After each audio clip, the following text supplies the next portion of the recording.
என்னது இது? திருவிளையாடல் சரஸ்வதி சபதம் படத்துல வர்ற மாதிரி ஒரே பனிமூட்டமா இருக்கு. அப்படின்னா சொர்க்கத்துக்கு வந்திருக்கமா? இன்றைக்கி மார்னிங் எந்திரிச்சு வந்து பார்த்ததுமே என் மைண்ட் வாய்ஸ் இதுவாக தான் இருந்துச்சு. இப்படி பனி இறங்கிக்கிட்டு இருக்கு பாருங்கள். இது ஊட்டியும் இல்லை, கொடைக்கானலும் இல்லை, நம்ம கரூர் தான். அதுவும் எங்கள் வீட்டிலேருந்து நான் எடுத்தேன் இந்த ஷூட்டை. காலையில் 7:30 மணிக்கு எடுத்தேன்.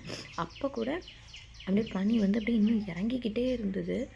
செம்ம குளிராக இருந்துச்சு வெளியில். சரி வாங்க, நான் உங்களுக்கு மேலே போய் காட்டுறேன், மேலேருந்து பார்த்தா வியூ எப்படி இருக்குன்னு. இங்கே வந்த உடனே பார்த்தா 2 லவ் காக்காஸ் குளிருக்கு ஏற்ற மாதிரி ரொமான்ஸ் பண்ணிகிட்ருக்காங்க. வாங்க நம்ம இவங்களை டிஸ்டர்ப் பண்ணாமல் மேலேருந்து வியூ எப்படி இருக்குன்னு பார்க்கலாம். அப்பா, எதுவுமே தெரில. பக்கத்தில் வீடே கூட ரொம்ப மங்கலாக தான் தெரியுது.